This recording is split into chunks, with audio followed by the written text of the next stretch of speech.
तो संजय जी मैं आपको याद दिला दूं कि सबका विश्वास तो भगवान राम को भी नहीं मिला था, उनको भी नहीं मिला था, और अयोध्या में नहीं मिला था, नरेंद्र मोदी को कैसे मिलेगा? तो मेरा आपका मानना है कि ये जबरदस्ती की जिद नरेंद्र मोदी साहब को छोड़नी चाहिए। नरेंद्र मोदी साहब चूंकि वो गुजरात से आते हैं और आप गुजरात के एडिशनल चीफ सेक्रेटरी रहे हैं, गुजरात में एक बिजनेस मॉडल है।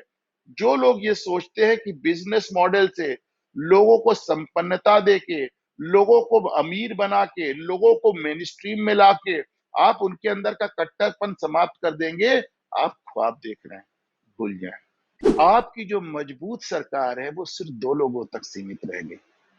लोगों का कहना है कि साहब नरेंद्र मोदी और अमित शाह के अलावा कोई डिसीजन मेकर नहीं। आज जिसको चाहते हैं उठा के मुख्यमंत्री बना देते हैं, जिसको चाहते हैं हटा देते हैं। ये एक बहुत बैड प्रेसिडेंस दे रहा है। ये आपको एक थोड़ा सा जिसे कहना चाहिए आपके ऊपर विश्वसनीयता को आपकी कम कर रहा है। आपको डिसीजन मेकिंग में और लोगों को इन्वॉल्व करना पड़ेगा।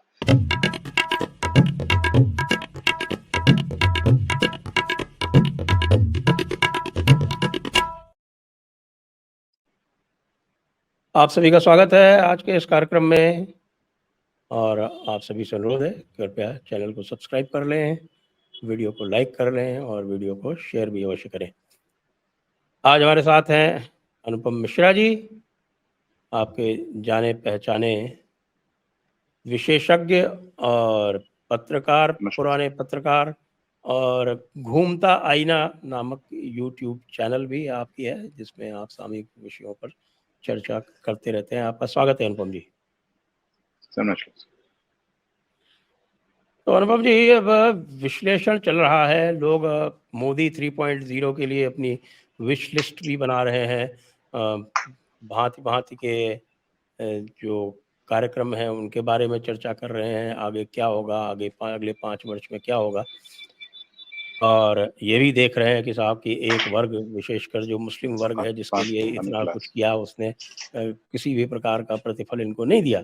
लेकिन इससे पहले ये आवश्यक है कि हम मोदी 2.0 की जो सफलताएं और असफलताएं हैं उनके बारे में चर्चा कर लें। आप क्या सोचते हैं?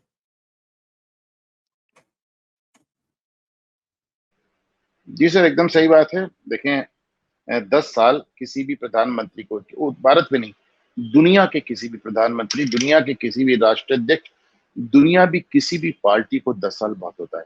अमेरिका जैसे देश में भी 8 साल मिलते हैं। अगर एक राष्ट्रपति वहां लगातार 2 बार, जिसे 2 बार से ज्यादा लड़ भी नहीं सकता, उनको भी 8 साल मिलते हैं। तो 10 साल बहुत बड़ी चीज होती है। हालांकि भारत जितना बड़ा देश है, जिस तरह की यहाँ विषमताएं हैं, जिस तरह की यहाँ समस्याएं हैं, और जितने लंबे समय तक इनको इग्नोर किया गया है इन समस्याओं को, उसको देखते हुए 10 साल के भी 100 साल भी कम लगते हैं। लेकिन फिर भी एवरीथिंग सेड एंड डन, 10 साल किसी भी सरकार, और खास तौर से उस सरकार जिसमें प्रधानमंत्री की निरंतरता हो, जिसमें ज्यादातर मिनिस्टर्स निरंतर बने हों, यदि कंटिन्यूएंस है गवर्नेंस के, इसमें आपको 10 साल बहुत होते हैं। और मुझे लगता है कि हाँ, एक रिपोर्ट कार्ड का आकलन होना चाहिए। तो अब मैं सबसे पहले आपसे पूछूंगा कि यदि आपसे ये कहा जाए कि साहब आप 10 सबसे बड़ी सफलताएं यदि आपको काउंट करनी हो मोदी 1.0 और मोदी 2.0 की, तो आपका रिपोर्ट कार्ड 1 से 10 तक क्या कहेगा?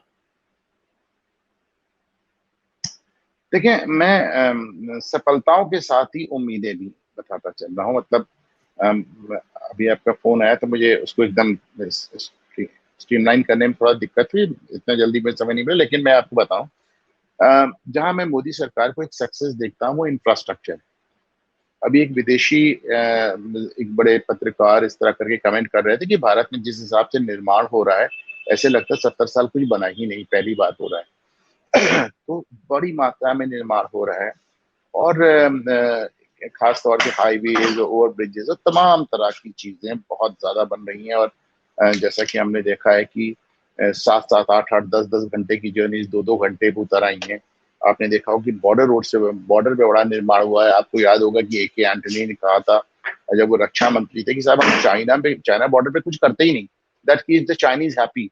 चाइनीज खुश रहते हैं, हमारा बॉर्डर महफूज रहता है। तो सोच देखें आप, उधर चाइना आपको 6 लेन रोड बना रहा है बॉर्डर तक, और आप कह रहे हैं हमने चाइना बॉर्डर को जंगल बना के छोड़ रखा है। तो आपने बहुत जबरदस्त उस पर काम किया। लेकिन जब देश के अंदर का इंफ्रास्ट्रक्चर की बात आती है, हमको सब दो बातें इसमें जोड़नी। You have done a terrific job, बहुत अच्छा काम किया है। लेकिन दो बातें, नंबर एक, इसका क्रेडिट नितिन गडकरी साहब के साथ शेयर किया जाना चाहिए। It should not be only about Modi and Modi alone. This is not a Modi government, ये मोदी सरकार नहीं है। पहले दो बार भी नहीं थी, बाकी लोगों ने भी परफॉर्म किया, उसको सिर्फ मोदी सरकार कह देना मेरे ख्याल से ज्यादती है। कोई वन मैन शो नहीं होता, कोई सुपरमैन नहीं होता। मुझे लगता है कि नितिन गडकरी को लेके और आरएसएस को लेके जो तमाम थोड़ी बहुत दिक्कतें आई, उसका कारण एक ये भी है कि प्रधानमंत्री नरेंद्र मोदी सब कुछ उन्होंने सही किया, लेकिन वो जब वो क्रेडिट शेयर करते हैं तो आम आदमी के साथ तो क्रेडिट शेयर कर लेते हैं, भारत की जनता के साथ तो क्रेडिट शेयर कर लेते हैं, बल्कि उन्हीं को दे देते हैं क्रेडिट। लेकिन जब वो अपने मंत्रिमंडल सहयोगियों की बात आती है, तो हमने अभी जैसे उन्होंने हाल में लॉ एंड ऑर्डर को लेकर योगी आदित्यनाथ को बहुत क्रेडिट देना शुरू किया, पर हमने ये चीज बहुत ज्यादा उनके अंदर नहीं देखी। कभी आपने सुना कि उन्होंने हेमंत बिस्वा शर्मा को बहुत ज्यादा क्रेडिट दिया हो किसी बात का, कभी आपने सुना कि उन्होंने अपने बाकी मुख्यमंत्री शिवराज सिंह चौहान को बहुत ज्यादा क्रेडिट दिया हो, जिस आदमी ने इतनी लंबी एक पारी खेली। इसी तरह मैंने उनको कभी नितिन गडकरी, जो कि उनके पहले राष्ट्रीय अध्यक्ष रह चुके हैं, बड़े नेता हैं, आरएसएस का बैकग्राउंड है, उनके पास विजन है और बहुत शानदार काम किया उन्होंने इंफ्रास्ट्रक्चर में।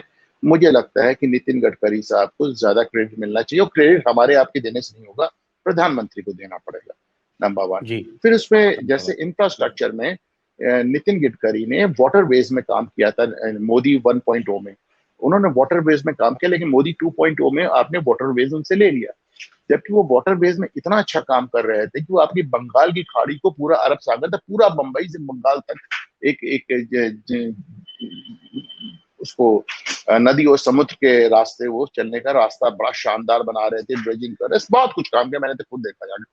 लेकिन उसके बाद आपने उनसे वो भाग ही छीन लिया। और मुझे लगता है कि इस इनसिक्योरिटी से आपको बाहर आना पड़ेगा कि कौन आदमी क्या सा काम कर रहा है, सब आपके साथ कर रहे हैं, टीम में टीम वर्क आपको करनी पड़ेगी। थोड़ी बातें मेरी हार्श लग सकती हैं, पर एक निष्पक्ष जो है पत्रकार, एक ऐसा शख्स जो कि नरेंद्र मोदी को एक अच्छा प्रधानमंत्री मानता हूं मैं, अब तक का बेस्ट प्रधानमंत्री मानता हूं मैं सबको जोड़ के कह रहा हूँ, इंदिरा जी, नेहरू जी, सबको जोड़ के कह रहा हूँ, अटल जी, अब तक का बेस्ट प्रधानमंत्री। मुझे लगता है, मुझे उनसे ये उम्मीद है, ये इंफ्रास्ट्रक्चर पे और वाटर पे मुझे, और इस पे गडकरी का एक अच्छा विजन था, आपने उनसे वाटर बेस्ड इंडेक्स चले ले लिया, लेकिन वो काम रुक गया। इस बात पे मुझे अफसोस है, बहुत धीमी गति से। इंफ्रास्ट्रक्चर से ही अगले उस पे आते हैं, नंबर 2 पे संजय जी, रेलवेज पे आते हैं। रेलवेज पे मुझे बहुत अच्छा लगता है। मैं वंदे भारत में सफर करके मुझे बहुत अच्छा लगा। बुलेट ट्रेन का मुझे इंतजार है, नई नई गाड़ियां देख के, और हमारी गाड़ियों के जो जो एक नया स्टैंडर्ड आ रहा है, आधुनिक ट्रेनें देखकर आपको लगता है कि आप यूरोप में ट्रांस यूरोपियन एक्सप्रेस में चल रहे हैं। वो सब अच्छी बातें हैं, लेकिन मुझे लगता है कि ठीक है, अगर ये चीजें अपनी जगह जरूरी हैं, भारत को 21वीं सदी में दिखाना जरूरी है, तो दो चीजें और जरूरी है। नंबर वन, सेफ्टी पे बहुत ज्यादा इनपुट जाना जरूरी है। हमारे पास अभी भी एक्सीडेंट हो रहे हैं, और इससे होता क्या है कि आपका सारा एक एक्सीडेंट आपका ढेर सारे अच्छे काम पे पानी कर देता है, जाने जाती हैं वो अलग। तो आपको सेफ्टी पे अभी बहुत ज्यादा इन्वेस्ट करने की, आपको देखना होगा कि भले बुलेट ट्रेन 5 साल बाद आए, भले वंदे भारत 10 बन रही हो तो 2 बने, लेकिन एक्सीडेंट अगर एक हो रहा है तो वो भी ना, वो हमें देखना बहुत जरूरी है।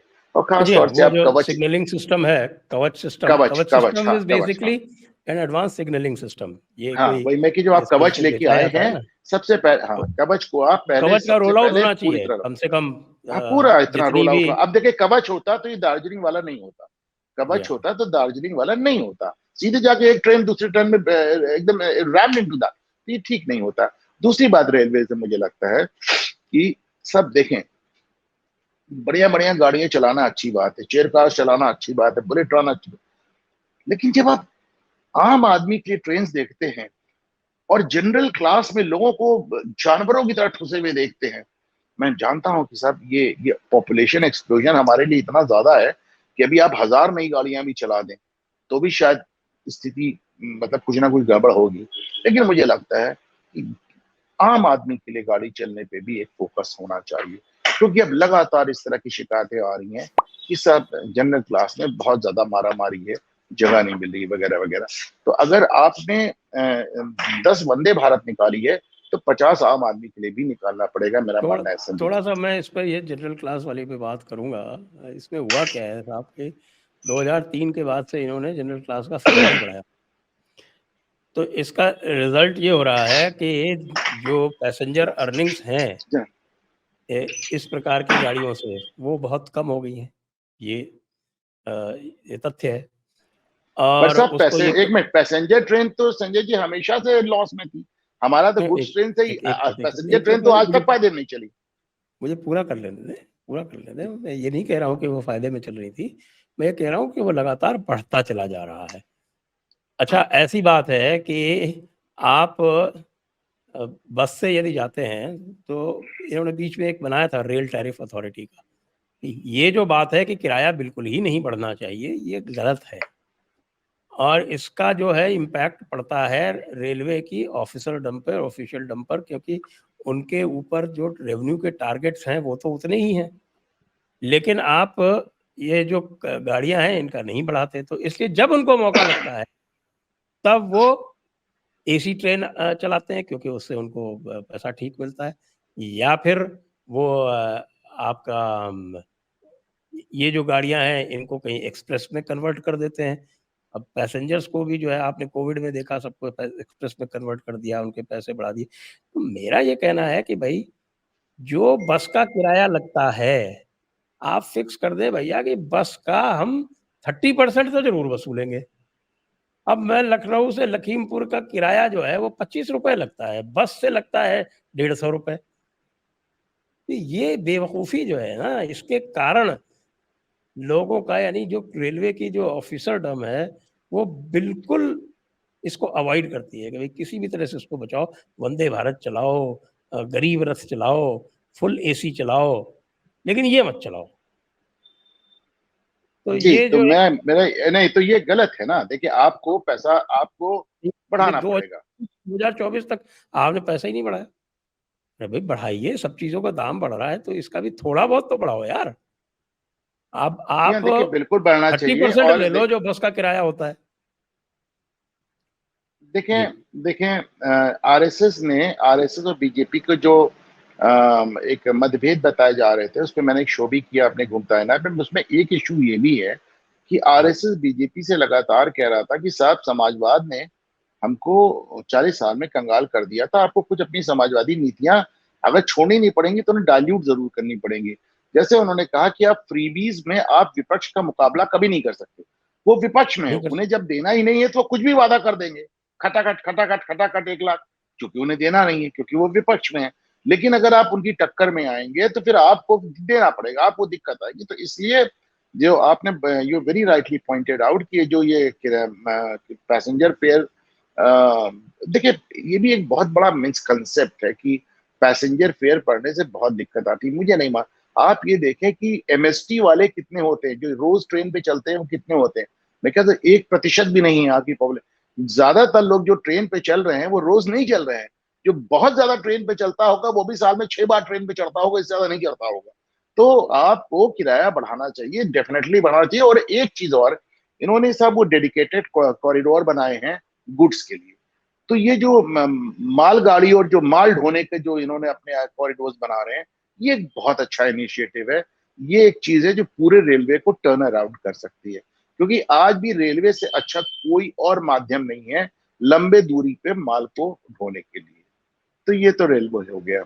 अब सब इकोनॉमी पे आते हैं। इकोनॉमी की बहुत चर्चा होती है, 5वें नंबर पे आ गई, थर्ड बिगेस्ट इकोनॉमी की बात हो रही है।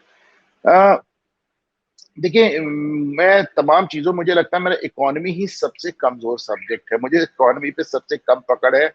आपने कहा लंबा समय बीता है, आपने वित्त में बिताया, आप बेहतर बता पाएंगे। लेकिन उस पे जैसे 2 और 2 4 होता है, ये जानने के लिए मुझे वित्त शास्त्री होने की जरूरत नहीं है।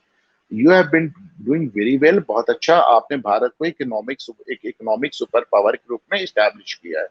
लेकिन मेरा ये मानना है कि ये करने की जिद में, ये करने की, फिफ्थ लार्जेस्ट इकोनॉमी हो जाए, थर्ड लार्जेस्ट इकोनॉमी हो जाए, इसमें अगर आपने सबसे बड़ी चोट किसी को पहुंचाई है तो उसको, जो आपका सबसे बड़ा वोटर है मिडिल क्लास, आपको आप उच्च वर्ग के लिए पॉलिसीज बनती हैं, नीचे वाले वर्ग के लिए पॉलिसी बनती हैं। मिडिल क्लास से टैक्स हो रहा है, उसको किसी तरह की, इसे पहली बार सुनाई पड़ रहा है कि शायद मिडिल क्लास को कुछ टैक्स रिलीफ दी जा रही है। आपको सोचना चाहिए कि ये मिडिल क्लास है जो अपने टैक्सेस से हिंदुस्तान चला रहा है। आपको सोचना चाहिए ये मिडिल क्लास है जो भाजपा की राइज के लिए रिस्पॉन्सिबल है, ये भाजपा को लेके आया है। आपको सोचना चाहिए कि मिडिल क्लास एक ऐसा क्लास है जो अपना कुआं खोद के रोज पानी पीता है, उसे बाद सरकारों से कुछ नहीं मिलता। इट इज हाई टाइम कि मिडिल क्लास को कंसिडर किया जाए। तो जहां आपकी इकोनॉमी के जो प्रोजेक्शन है, जो काम है, बहुत बेहतरीन है। वहीं देखिए इकोनॉमी में जैसे आप देखें, ये इस बात को बता नहीं पाए कि सब आपने 16-17% का इन्फ्लेशन मनमोहन सिंह की सरकार से आप 5.25% पे लिया है। लोगों ने कह दिया महंगाई और आपने मान लिया महंगाई है। हकीकत यह है कि आपने तो 1/3 महंगाई कर दी, एकदम इतनी कम कर दी। तो यू परफॉर्म ब्रिलियंटली देयर। लेकिन मुझे लगता है मिडिल क्लास के लिए भी कुछ सोचा जाना चाहिए संजय से। बाकी आप बेहतर जानते हैं, जैसा मैंने कहा इस सब्जेक्ट में। नहीं, एक जो इसमें सबसे इम्पोर्टेंट पॉइंट है, जो सबसे बड़ी सफलता है आर्थिक दृष्टिकोण से, वो ये है कि कोविड के बाद भी आपने अर्थव्यवस्था को चौपट नहीं होने दिया। सबसे कोविड तेज बढ़ती में हुई इकोनॉमी, सबसे तेज बढ़ती हुई इकोनॉमी दुनिया की आफ्टर कोविड। तो ये जो है, ये एक बड़ा अचीवमेंट है निश्चित रूप से। लेकिन हाँ, जिसमें जो स्ट्रक्चरल फॉल्ट्स हैं वो तो एड्रेस करनी ही पड़ेंगी। जी, ये चौथा आ चौथा पॉइंट। जाते हैं साहब इंटरनेशनल इशू पे। ये एक ऐसी चीज है जिसमें मुझे लगता है मोदी सरकार इज रियली रियली डिलीवर्ड। मेरे कजन्स हैं संजय जी, अमेरिका में हैं, यूरोप में हैं। मेरे को फोन करके कहते हैं दादा हम लोग को ज्यादा इज्जत से लोग देखने लगे, दुनिया का हमें देखने का नजरिया बदल गया है। तो उन्होंने कहा हमको पहले भी अच्छा देखा जाता था, भारतीय पासपोर्ट हमेशा एक रिस्पेक्टेड पासपोर्ट था, लेकिन अब लोग कुछ बड़ी इन ऑ देखने लगे, बहुत ही साहब आप तो बहुत अच्छा परफॉर्म कर रहे हैं दैट वे।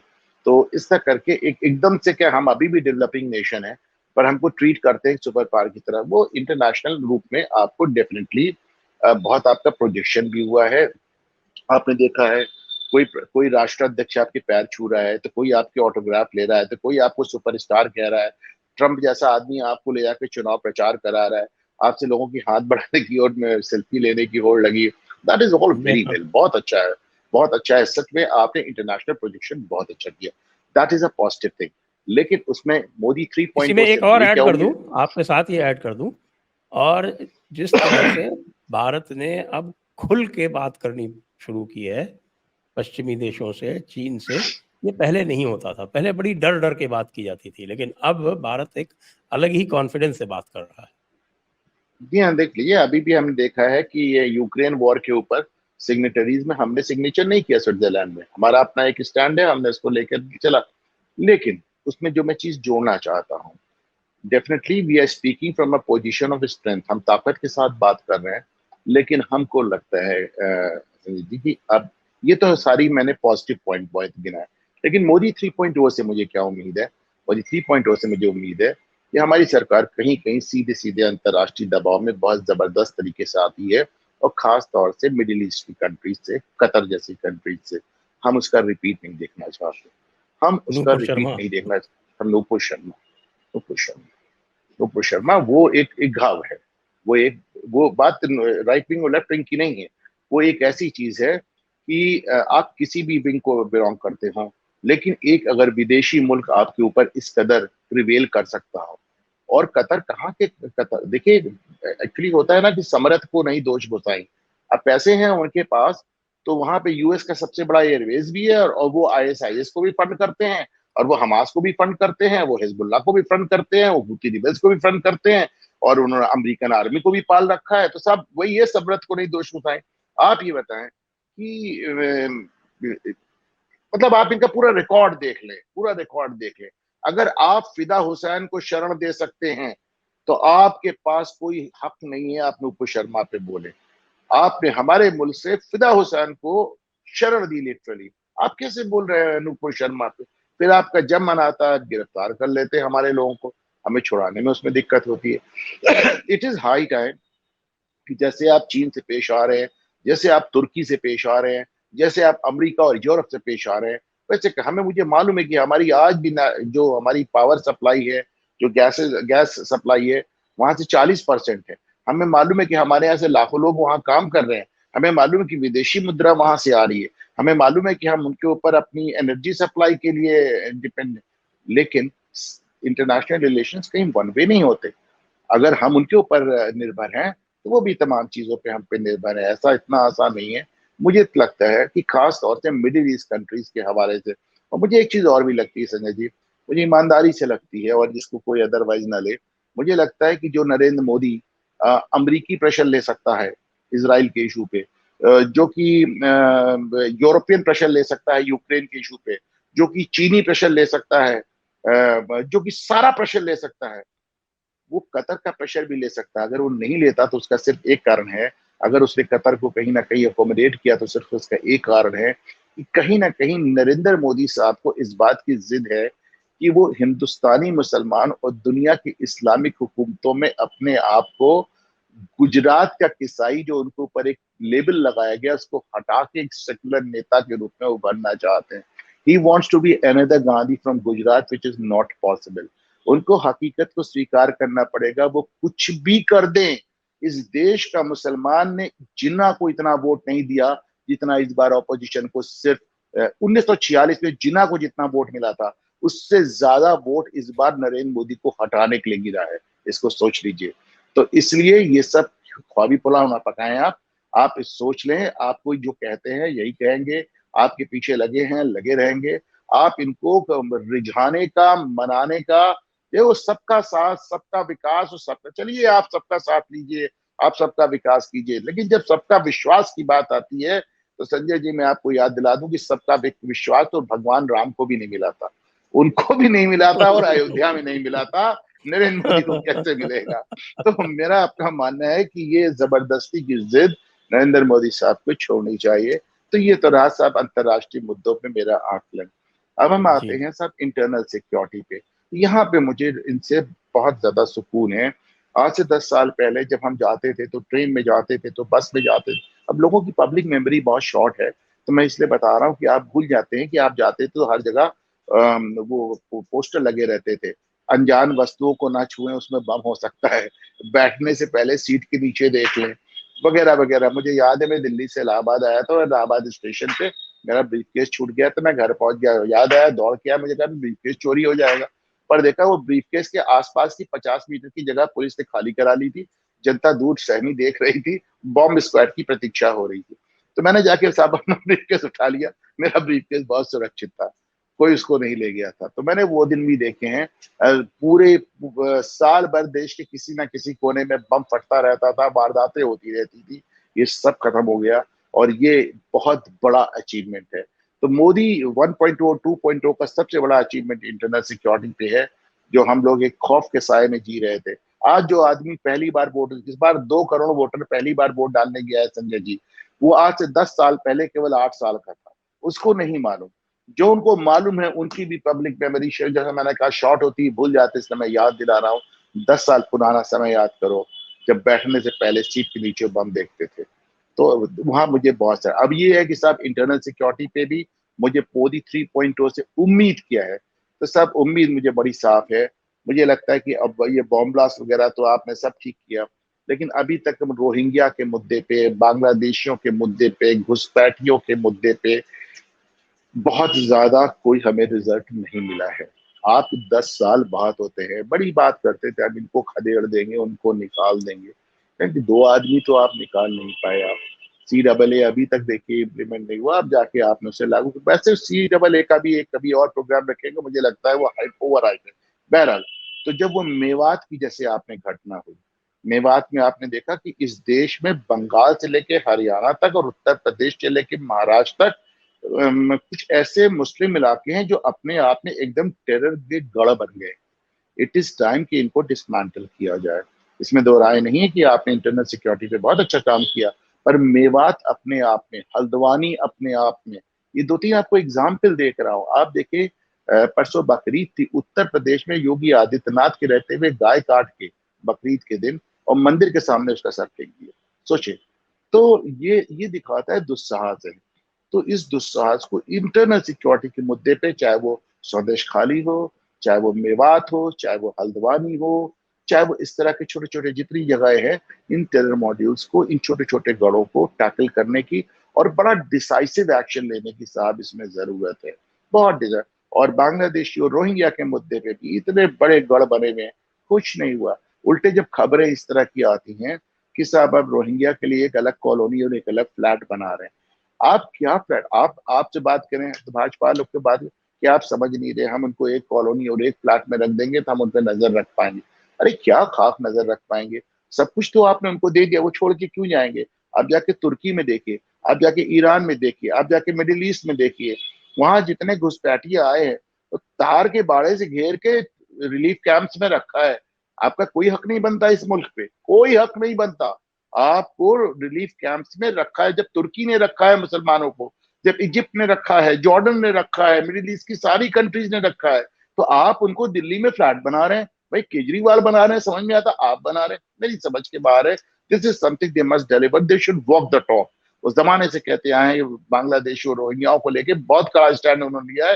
अगर 10 साल में आप मुझे सिर्फ एक लाइन में बता दें कि बांग्लादेशी और रोहिंग्या, हो सकता है इन्फिल्ट्रेशन कम हो गया हो, वो आज भी रहा है, लेकिन जो निकाले जाने की बात थी, जो उनको रिस्ट्रेन किए जाने की बात थी, वो उस पे अभी तक कोई कार्रवाई नहीं हुई है। मुझे उम्मीद है कि मोदी 3.8 पे करेगा, नहीं करेगा मुझे नहीं मालूम साहब, ये आप बेहतर बता पाएंगे। ये अगर 5 हम पॉइंट इस हो गए पे, साहब। ओके, तो अगला पॉइंट जो मैं देखना चाहता हूँ साहब, वो किताबों के हवाले से, हमारी पाठ्य पुस्तकों के हवाले से। जब 5 या 6 साल बाद प्रकाश जावड़ेकर ये कहते हैं हमने एक कॉमा फुल स्टॉप नहीं बदला है, तो हमारे जैसे लोगों का दिल टूट जाता है। आप देखें कि इतनी तो ये एक सफलता है कि ब्रेन, असफलता है, ये तो अभी तो हम सफलताएं बहुत गिन रहे बड़ी हैं। असफलता है, बहुत बड़ी असफलता है, असफलता नहीं, सबसे बड़ी असफलता है। देखें, ऐसा तो नहीं है कि हुआ सफलताओं का नहीं, काउंट आपका हो गया क्या पूरा? नहीं बिल्कुल नहीं हुआ, मैं इससे जोड़ के बता रहा हूँ, इस बार इस हम्म, पॉइंट में उल्टा आ रहा हूँ। नॉर्मली मैं सफलता अच्छा। बता के फिर एक्सपेक्टेशन बता रहा हूँ, इस बार मैं बता रहा हूँ कि हमारा दिल टूट जाता है जब प्रकाश जावड़ेकर ऐसा कहते हैं। लेकिन प्रकाश जावड़ेकर जाते हैं, फिर सीबीएसई में बदलाव आपको नजर आते हैं, ठीक ठाक बदलाव नजर आते हैं। बल्कि सीबीएसई में आप पहली बार देख रहे हैं बाबरी मस्जिद लफ्ज ही हटा दिया गया। हाँ, आपने जमाने बाद आर्यन इन्वेजन थ्योरी जैसी बकवास थ्योरी, आर्यन इन्वेजन थ्योरी को मैं फिर से दर्शकों को याद दिला दूं कि जिस जमाने में आर्य आक्रांता थ्योरी, आर्यन इन्वेजन थ्योरी के गुणगान करते थे जवाहरलाल नेहरू जैसे लोग, उस समय डॉक्टर बी आर अम्बेडकर ने खड़े होकर कहा था सिरे से बकवास है, कोई कहीं से नहीं आया, ऐसी कोई थ्योरी नहीं है, ये एकदम रबिश है, ये एकदम मनगढ़ंत है।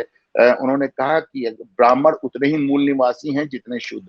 बहुत अच्छी उनका आपने देखा होगा हुआ शुद्ध, तो उन्होंने पूरा बताया। तो he was the only intellectual जिसने खड़े होकर इसका विरोध किया उस जमाने में। तो उसको बहरहाल इन्होंने आज उसकी जगह जो रियल थ्योरीज है उसके बारे में भी बात करनी शुरू की है, उसको फोर्थ में इंट्रोड्यूस किया है। But I would like to see कि आर्यन इन्वेजन थ्योरी सिरे से हमारे सिलेबस से बर्खास्त हो जाए, एकदम साफ हो जाए, एकदम खत्म हो जाए। एक बकवास, ये कैसी थ्योरी, वो कोई हाइपोथेसिस भी नहीं है, वो एक मन गढ़ंत बात है। और अभी तो जो राखी गढ़ी वगैरह जो आपके पास डीएनए और इसको साइंटिफिक एविडेंस आ गया है, इसको एक नया नाम दिया है डॉक्टर सी के राजू ने, Aryan invasion conjecture. It's not even a conjecture, it is a साजिश। आर्यन इन्वेजन कंट्रा वो कॉन्स्पिरेसी। कॉन्स्पिरेसीज का है, कॉन्स्पिरेसी कहता है, आर्यन इन्वेजन कॉन्स्पिरेसी है। और वो आपके पास अभी तो राखी गढ़ी वगैरह से और डीएनए सैंपल वगैरह तो डिसाइसिवली प्रूव हो गया, इट वाज एकदम हुक्म, उसका कोई मतलब नहीं है, बकवास है। और आपने बहुत शुरुआत कर दी है, लेकिन 10 साल में इतिहास में जितने बदलाव देखे किए हैं आपने, डेफिनेटली किए हैं जावड़कर के बाद। लेकिन मैं ज्यादा उम्मीद करता हूँ संजय जी, इससे कहीं ज्यादा उम्मीद करता हूँ। कल्चर के रूप में आते हैं, रिलीजन पे आते हैं, तो उसमें मुझे कहना है कि साहब आपने बहुत अच्छा काम किया है। आपने राम मंदिर बनाया, आपने काशी विश्वनाथ कॉरिडोर बहुत शानदार बनाया, सब कुछ किया। लेकिन उसके बाद अगर हमसे मोहन भागवत ये कहते हैं कि राम मंदिर के बाद बाकी सारे मंदिरों की जिद हिंदुओं को छोड़ देनी चाहिए, तो मुझे अपील नहीं करता। अगर उसके बाद वो कहते हैं हर पत्थर के नीचे शिवलिंग ढूंढना बंद कर दो, तो मुझे अपील नहीं करता। मथुरा और काशी तो डेफिनेटली ऑन द एजेंडा होना भी चाहिए, और आगरा और दिल्ली की मस्जिदें भी, बहुत जहां आप मस्जिदों की सीढ़ियों में अगर हमारे भगवान कृष्ण की मूर्तियां दफन है, तो जाहिर है वो बाहर आनी चाहिए। अगर वो देखिए कम ये सब चीजें से होंगी। कम 15 मुख्य ऐसे हैं, और खैर मैं तो जयपुर डायलॉग्स पे तो हम इसके बारे में बहुत बात करते रहे हैं, और वो बहुत सारे हैं। आपके गुजरात में ही आपका भद्रकाली मंदिर जो है अहमदाबाद का है, और सिद्धपुर का जो मंदिर है बहुत सारे हैं रुद्र महा साहब, बहुत रुद्र सारे हैं। महल है आपके, जौनपुर का है अटाला वाला आपका, वो जो ये 2.5 दिन का झोपड़ा एंड ऑल दैट देखिए ना, अजमेर का एकदम लाइन लगी 2.5 हुई दिन है का अजमेर झोपड़ा का। है।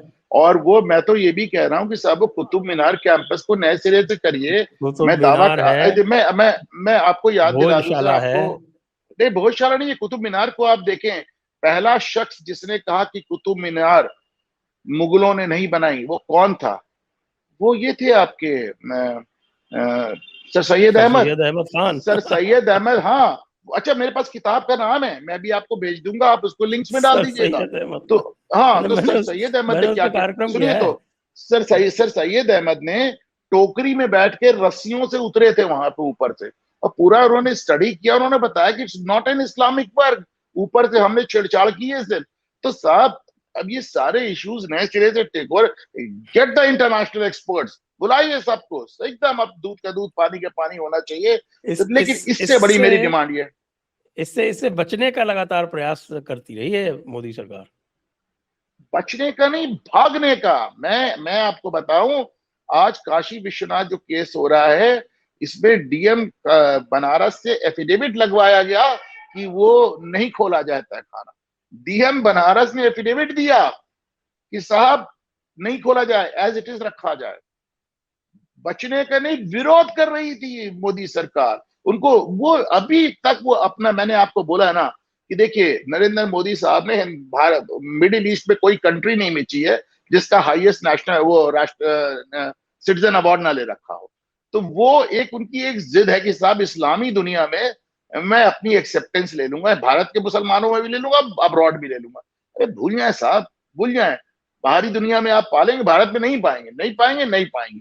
तो आपको लगता है, अच्छा दूसरी बात, नरेंद्र मोदी साहब चूंकि वो गुजरात से आते हैं और आप गुजरात के एडिशनल चीफ सेक्रेटरी रहे हैं, गुजरात में एक बिजनेस मॉडल है।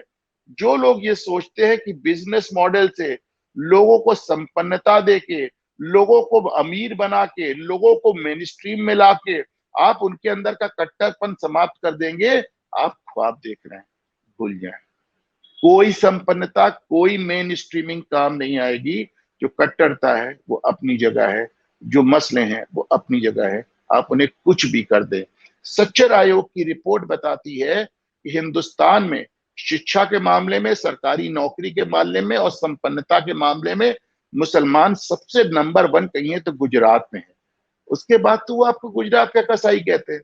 तो किस किस गलतफहमी में आप जी रहे हैं? सच्चर आयोग की रिपोर्ट बताती है कि मुसलमान शिक्षा के मामले में, सरकारी नौकरी के मामले में और संपन्नता के मामले में सबसे बदतर कहीं है तो केरल और वेस्ट बंगाल में है। उसके बाद तो इन सरकारों को मसीहा बताते हैं। तो आप किस मुगालते में जी रहे हैं साहब? ये नहीं पूरा होने वाला आपका। आपने काशी भी विरोध किया, आपने मथुरा भी, टाइम आप नहीं कर सकते, हट जाएं, हट जाएं आप, हम खुद कर लेंगे। लेकिन आप विरोध भी ना करें। और दूसरी बात, 1920 के दशक से जो चला आ रहा है, आपने इतनी बार वादा किया कि आप हमारे मंदिरों को आजादी देंगे। 7-10 साल हो गए। अच्छा ये तो एक ऐसी चीज है जिसका मुसलमान भी विरोध नहीं करता, कहता ले लो आजादी भाई, हमें क्या, हमारी मस्जिद तो आजाद ही है। क्रिश्चियन भी विरोध नहीं करता, हमारे चर्चेस तो आजाद ही है। सरदार भी विरोध, सिख भी नहीं करता, साहब हमारे तो गुरुद्वारे आजाद ही है। इसमें तो कोई विरोध भी नहीं। पर आपने उसे एटीएम की तरह टैक्स करना है, आप उसको छोड़ने को नहीं तैयार। वो भी आपकी जेब में कुछ जा नहीं रहा है। जब पहले जगन मोहन रेड्डी बालाजी मंदिर को लूट रहे थे, अब चंद्रबाबू लूटेंगे, आपको तो कुछ मिलेगा भी नहीं। तो आप किस किस मानसिकता, किस जहनियत से आप अभी तक 10 साल में आपने मंदिरों को आजाद कर। साहब ये तो कितना बड़ा, मुझे दुनिया में संजय जी ऐसा एग्जाम्पल नहीं मिलता किसी देश का जहां पे जो बहुसंख्यक वर्ग है उसके सारे मंदिर, उसके सारे रिलीजियस प्लेसेस सरकार ने टेक ओवर कर लिए हो, और जो अल्पसंख्यक वर्ग है वो आजाद कर दिए गए। मतलब मुझे समझ नहीं आता कि सुप्रीम कोर्ट और नजर नहीं आता सरकार और दोबारा। अच्छा आपने इस कदर हमको ब्रेन वॉश कर दिया है। एक आम लड़के के, एक बच्चे के पास जाइए तो कहते सब सरकार के कब्जे में रहना चाहिए, वरना हमारे पास आ जाएगा तो बहुत भ्रष्टाचार होगा, चोरी होगी। वो चर्चेस कैसे चल रहे हैं, वो मॉस्क कैसे चल रहे हैं, वो गुरुद्वारे कैसे चल रहे हैं, पहली बात। और सरकार के पास चोरी नहीं होती, ये तुम्हें ख्वाब कहां से आया? सबसे ज्यादा चोरी तो सरकार से ही होती है साहब। सबसे तो अधिक तो वो वही एक होती है। हाँ, तो ये चीज मेरे एक मुझे ये कि इसके ऊपर भी एक कंसेंसस बनना चाहिए मोदी 3.0 पे, जो मेरी एक वो है। मुझे नहीं मालूम मैं कितने पॉइंट गिना चुका हूँ। हाँ, ये बहरहाल एक्चुअली आपने 6 पॉइंट गिनाए थे, ये 7वां वाला तो आलोचना में आएगा, ये असफलता में आएगा, ये सफलता में तो नहीं आएगा। नहीं, इसमें सफलता मैंने आपको जो बोली आपने सुनी नहीं। जो काशी कॉरिडोर में जहां पे हर महीने 2 लाख आदमी आते तो वहां 2 करोड़ लोग आने लगे, ये बहुत बड़ी सफलता है, आप समझें। काशी अभी मैं उनको सुन रहा था, नीरजा, नीरजा जो हमारी पत्रकार हैं जिन्होंने हाउ प्राइम मिनिस्टर डिसाइड किताब नीरजा लिखी है, चौधरी। नीरजा चौधरी, उनको मैं सुन रहा था। और मैं तो खुद देखता हूँ जाके कि जब बनारस के घाट पे आप जाते हैं और वहां पैर रखने की जगह नहीं मिलती, और जो आपका यंगर जनरेशन है वो इस कदर कल्चर में और रिलीजन में रंग चुका है, ये देख के बहुत अच्छा लगता है कि जिस देश में नास्तिकता को ग्लैमर माना जाता था, जहां पे धार्मिक होना गाली समझा जाता था, वहां आपने दोबारा यंगर जनरेशन को इस गर्व से हिंदू बना दिया। बहुत बड़ी बात है। और काशी में ये बात बड़ी उभर के आती है, अयोध्या में ये बात बड़ी उभर के आती है। सर नहीं, बहुत काम हुआ है, कुंभ में देख लीजिए, प्रयागराज में देख लीजिए, बहुत काम हुआ है। पूरे प्रयागराज में पूरी दीवारें और सड़कें जिस तरह एक कल्चरल सिटी बनाई गई है, ऐसा नहीं है, बहुत काम हुआ है। लेकिन जो उम्मीद है वो भी बता रहा हूँ संजय जी, जो उम्मीद है वो भी बता रहा तो हूँ, फिर 7 पॉइंट आलोचना हो नहीं गए है। साहब, 7 हो गए। आठवां हिसाब मैं कहूंगा नरेशन में। नरेशन में आप कमजोर है। आज तक ये 10 साल में, सफलताएं की बात करनी है, आप तो फिर मैं बता असफलता रहा में हूँ, चले मैं गए। बता रहा हूँ, मैं ना ना ना ना, मैं बता रहा हूँ, मैं दोनों को करेक्ट कर रहा हूँ। हम्म। ऊपर जितनी सफलताएं हैं, इन सारी चीजें असफलताएं में बदल जाती हैं जिस समय आप उसे नरेट नहीं कर पाते साहब। आप नरेट नहीं कर पाते। आपने एक एक एक बड़ा इशू उठाया। अब देखिए, इससे मैं कह रहा हूँ, नरेशन से आ रहा हूँ, आपने एक बड़ा इशू उठाया। एक नरेंद्र मोदी साहब ने एक बहुत बड़ा इशू उठाया कि साहब हमारा बहुत ज्यादा पैसा विदेश में चला गया है। उनके दौरान आपने पैसे को इस कदर बांधा कि यकीन मानिए इस समय 2 नंबर का पैसा रखना बहुत मुश्किल हो चुका है, बहुत ही ज्यादा मुश्किल हो चुका है। सुप्रीम कोर्ट ने भी आधार का विरोध किया, सब कुछ किया, लेकिन आपने उसको लिंकिंग करते करते करते करते अब ये ऐसी स्थिति पहुंचा दी है कि अब विदेश में पैसा भेजना तो बहुत दूर की बात है, देश में भी काला पैसा रखना थोड़ा मुश्किल हो गया है। एजेंसीज कार्रवाई भी कर रही, लेकिन फिर ये अधूरा वादा पूरा हुआ है संजय जी, क्योंकि आपने वादा किया था कि आप विदेशों से पैसा वापस लाएंगे। आप उस मुद्दे पे अभी तक आपने कुछ सामने नहीं आया है, और विदेश से काला पैसा वापस लाने के मुद्दे पे कोई बहुत बड़ा एफर्ट भी नजर नहीं आया है संजय जी। इसलिए मैं चाह रहा हूं कि उस इशू पे भी नरेंद्र मोदी साहब को वो इशू भी दोबारा उठाना चाहिए, और हमें बताना चाहिए कि साहब हम जो विदेशी पैसा है उसको वापस कैसे ला रहे हैं, और ला रहे हो कब तक, हमने इस पर क्या कार्रवाई की है। नवी चीज, मैं ईमानदारी से मानता हूं कि भारतीय जनता पार्टी ने बहुत ताकत से और बहुत गंभीरता से बहुत शानदार केंद्र सरकार चलाई। बात सिर्फ प्रधानमंत्री होने का नहीं है। अमेरिकन सेनेट में एक रिपोर्ट पेश हुई है जो ये कहती है कि भारत की जो टॉप लेवल और जो पॉलिटिक्स है, पॉलिटिशियंस हैं, वहां उनको करप्ट करना करीब करीब इम्पॉसिबल हो गया है। वहां से the corruption has been literally rooted out from the top level of political setup. हाँ, तो टॉप चाहे ब्यूरोक्रेसी हो, चाहे मैं दिल्ली की बात कर रहा हूँ, स्टेट्स की बात नहीं कर रहा हूँ, जो हमारा टॉप लेवल पर था जहाँ पे 2G 3G और फलाने बोफोर्स और क्या क्या स्कैम होते थे, वहां जाके आपने देखा राफेल के मुद्दे पे कितना घेरने की कोशिश की गई, सब चीजें सामने है। तो हमारे इसमें दो राय नहीं कि आपने अपनी सरकार को रिलेटिवली अब तक की सबसे ईमानदार सरकार के रूप में चलाया है, ये आपका क्रेडिट है। लेकिन मोदी 3.0 में जो मेरी तवक्को है, जो मेरी उम्मीद है, हालांकि वो अब आपकी मजबूरी भी है, जहां मैं आपको फॉल्ट करता पाता हूं कि आपने इसे सिर्फ भाजपा और मोदी सरकार बनाया जिससे मैं शुरुआत की, आपने एनडीए की कुर्बानी दे दी। जैसे कोई जमाने में एक अश्वमेध यज्ञ होता था संजय जी, घोड़ा छोड़ा जाता था, जिस जिस प्रदेश में जाता था, जब उसको जीत लेते थे और जब वो पूरा हो जाता था तो उस घोड़े की कुर्बानी दी, उसकी बलि दे दी जाती थी। तो एनडीए वही घोड़ा था। इस एनडीए की बदौलत आपने हिंदुस्तान के सारे प्रदेश जीत लिए, और जब आपने सारे प्रदेश जीत ले लिए तो एनडीए की कुर्बानी दे दी। एक समय तो ऐसे आ गया कि एनडीए के नाम पे आपके मंत्रिमंडल में सिर्फ रामदास अठवाले थे और कोई मंत्री ही नहीं था। आप तो सिर्फ बाकी सब निकाल दिए गए थे। तो ये तो इतनी इस तरह की बात, तो मुझे लगता है कि मुझे आपसे उम्मीद है, और देखिए ये आपकी ताकत का स्रोत हो सकता है। आज आपको सबसे ज्यादा विरोध भारत में इसलिए झेलना पड़ा कि it was only about BJP, it was only about Modi. आपने इसे मोदी सरकार बना दिया। अगर आप मोदी सरकार और भाजपा सरकार से उठ के उसको एनडीए सरकार बनाएंगे, जितने ज्यादा लोगों को आप ऑन बोर्ड लेंगे, उतना ज्यादा आपका विरोध करना मुश्किल हो जाएगा। सिंपल सी बात है। आप देखिए ना कि आज जो आपके सबसे बड़े विरोधी कोई जमाने में एनडीए का हिस्सा हुआ करते थे, ममता बनर्जी टाइप के लोग, तो ऐसे में आप जितने ज्यादा लोग को ऑन बोर्ड लेंगे, उतना ज्यादा आपका विरोध का मुश्किल हो जाएगा।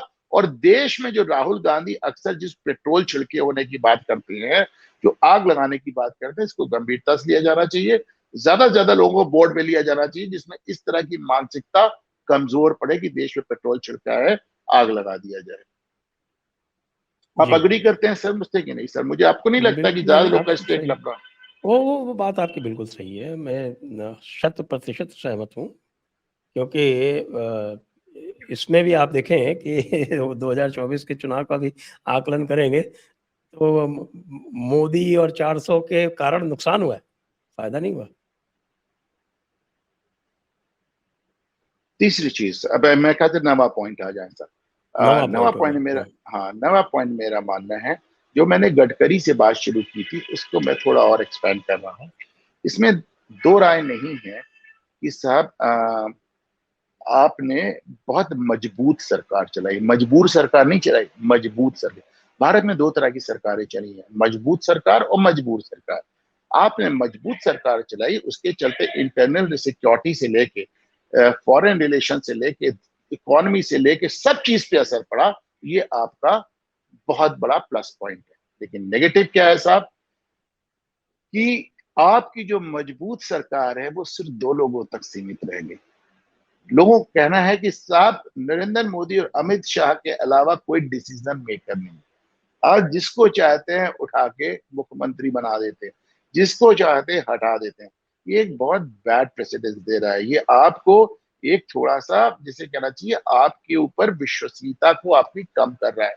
आपको डिसीजन मेकिंग में और लोगों को इन्वॉल्व करना पड़ेगा। नजर आना चाहिए कि जब आपने फैसला लिया तो उसमें राजनाथ भी शामिल थे, उसमें शिवराज सिंह भी शामिल थे, उसमें गडकरी भी शामिल थे। क्योंकि जब निर्मला सीतारमन और जयशंकर जैसे लोगों को मैं नहीं मानता वो पॉलिटिशियन, ये तो बस एकदम आउटसाइडर्स हैं यहाँ के।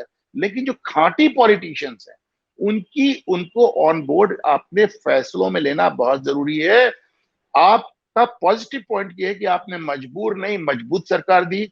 आपका नेगेटिव पॉइंट ये है कि जो मजबूती है वो सिर्फ दो लोगों तक सीमित रह गई, नरेंद्र मोदी और अमित शाह। और लोगों को ऑन बोर्ड लेना पड़ेगा।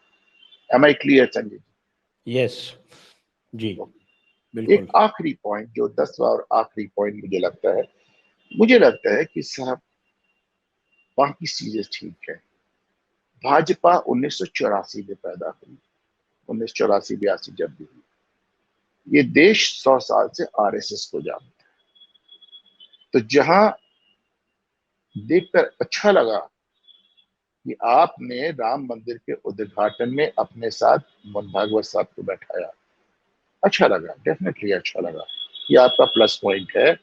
वहीं जेपी नड्डा का ये कहना कि मुझे आरएसएस की हमें जरूरत नहीं है, मैं समझता हूं कि भाजपा समर्थकों के लिए एक जिसे बिजली गिरने के समान।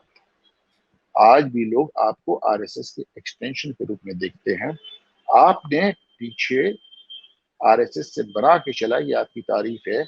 आपको आगे जो कुछ आज एक आम भाजपा कार्यकर्ता, एक आम आरएसएस कार्यकर्ता कंफ्यूज्ड है, उसे नहीं मालूम कि मोदी और भागवत लड़ रहे हैं या मिल रहे हैं। 2 दिन तक मुख्यमंत्री आदित्यनाथ गोरखपुर में रहे, 10 मिनट की दूरी के बाद भी मोहन भागवत से मुलाकात नहीं होती, जबकि दोनों की बहुत अच्छी ट्यूनिंग है। तो आम जो भाजपा का समर्थक है कंफ्यूज है, बहुत बुरी तरह दिग्भ्रमित है। उसे समझ में नहीं आ रहा बात कहाँ जा रही है, इसकी बात माने कि उसकी बात माने, उनकी बात माने जो कह रहे हैं सब ठीक है, या उनकी बात माने जो कह रहे हैं एकदम टूट गई है बात। तो और जब आपका समर्थक कंफ्यूज होता है तो हतोत्साहित होता है। और हतोत्साहित होने या निराशा, ये जो आपके मुद्दे, जब जब बहुत जोश नहीं होता, तो उसका अभी आपने नतीजा 2024 में देखा है। मुझे लगता है कि आरएसएस को लेके, जिसे अंग्रेजी में कहते हैं ना, you should set your house in order, आपको अपने घर को दुरुस्त करना पड़ेगा, क्योंकि देश की जनता आज भी आपको आरएसएस का एक्सटेंशन मानती है। संजय जी, ये वो 10 मुद्दे थे जिसमें मेरे भाजपा के मैंने आकलन भी किया, और मुझे उनसे आने वाले समय में क्या उम्मीद है उसका भी जिक्र। जी, कुछ बड़ी असफलताएं भी आप अलग से बताना चाहेंगे? बड़ी सफलताओं का मैं सब जिक्र कर चुका हूँ। मुझे लगता है कि मंदिरों को आजाद न करना, हिस्ट्री के बुक्स में आमूल-चूल परिवर्तन न करना, और पहली बार ऐसा देख रहे हैं कि साहब वक्फ भाजपा एक्ट का के बारे में राष्ट्रीय क्या अध्यक्ष, कहेंगे आप? हाँ, that's a good reminder. Bhajpa के राष्ट्रीय अध्यक्ष का ये कहना कि हमें आरएसएस से लेना देना नहीं, ये बहुत बड़ी सफलता है। वक्फ एक्ट की बात है, जब उस समय बात हो रही है वक्फ एक्ट की, अब उस समय महाराष्ट्र से एक खबर आ जाती है, अब आप उसको अजीत पवार पे ठेल दें, किसी पे ठेल दें, फैक्ट रिमेन्स आपकी सरकार है, उसमें कोई ये सब सुनने टेक्निकलिटीज में कोई नहीं जाएगा। तो वक्फ एक्ट आपने समाप्त करने को कहा था, आपने उन तमाम राइट टू इन एजुकेशन आपने कहा था कि हम ठीक करेंगे, जो कि बहुत स्क्यूड है, मतलब बाकी इंस्टीट्यूशंस को लेके, उसमें जो माइनॉरिटी इंस्टीट्यूशन है उनको राइट टू एजुकेशन से जब आप बाहर रखते हैं तो आप उनको बहुत बड़ी लीड दे देते हैं मार्केट में। तो आपने कहा था वो ठीक करेंगे, आपने कहा था माइनॉरिटीज रिलेटेड जितने आर्टिकल सबको मैं कहीं ना कहीं हम लोग ठीक करेंगे, आपने आपने बहुत चीजें कही थी माइनॉरिटीज के इशू पे।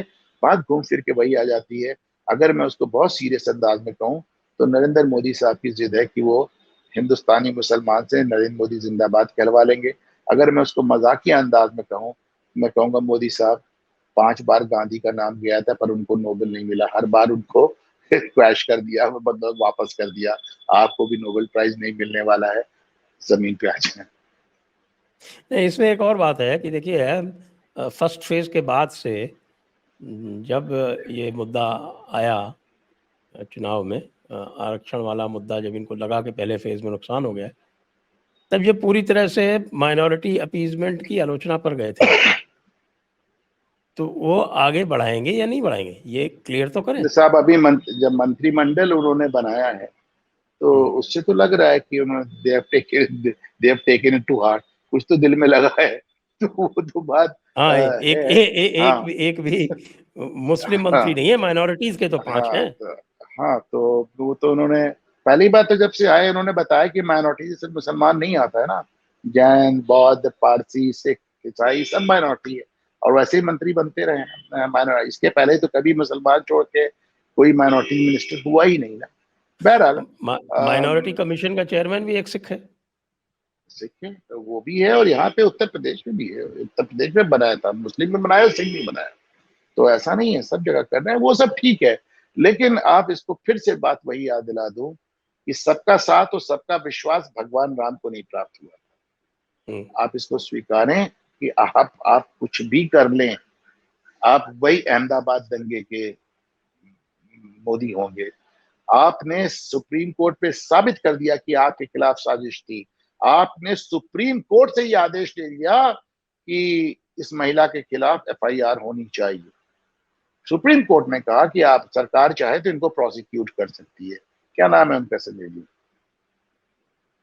जिन्होंने इतनी लंबी एक थ्योरी चलाई, कौन सी? और उसके बाद सुप्रीम कोर्ट ने उनको रातों रात जमानत कैसे दी, आपने देखा सीजीआई किस तरह एक डांस फंक्शन से उठ के उन्होंने स्पेशल बेंच कॉन्स्टिट्यूट करा। तीस्ता सीतलवाड़, तीस्ता तीस्ता सीतलवाड़, तीस्ता तो सीतलवाड़, हाँ। तीस्ता सीतलवाड़ की जो कॉन्स्पिरेसी थी वो सामने आ गई, लेकिन फिर भी कोई नहीं मानेगा। राजदीप सरदेसाई ने लिख के माफी मांग ली कि सब मेरी गप थी, मनगढ़ंत थी, फिर भी कोई नहीं मानेगा, क्योंकि एक बार आपको कह दिया कि आप मुसलमानों के हत्यारे हैं तो आप you will always be butcher of Gujarat. हाँ, तो it should be taken as a badge of honour rather than as an apology. I don't think whether you are willing to take it as a badge of honor or not, लेकिन मैं एक बात जरूर जानता हूं कि साहब जब आप उस बैच को नोच के फेंक नहीं सकते तो उसके साथ रहने की आदत तो डाल ही है। जैसे योगी जी के तो कोई फर्क नहीं पड़ता, उनको कोई कुछ भी कहता योगी जा जी रहा को है। नहीं फर्क पड़ता, आपने हेमंत बिस्वा शर्मा को देखा, उन्होंने कह दिया हमें वोट ही नहीं चाहिए इनका। हम्म, हम्म, बिल्कुल। तो इसको अब यहीं पर विराम देंगे। आपका बहुत-बहुत धन्यवाद, बड़ी अच्छी विवेचना की आपने अनुपम जी। थैंक यू और सर, और सभी आपका बहुत-बहुत दर्शकों को धन्यवाद भी कि बहुत-बहुत धन्यवाद। आपका बहुत-बहुत धन्यवाद कि ये सीने में उमड़ते हैं अरमा, उसको आपने ज़बान तक लाने का मौका दिया सर। नहीं, ये विवेचना तो अत्यंत आवश्यक है। तो बहुत-बहुत धन्यवाद अनुपम जी। यहीं पर विराम देते हैं। जय हिंद, जय Bharat, Vande Mataram. Thank you sir, नमस्कार।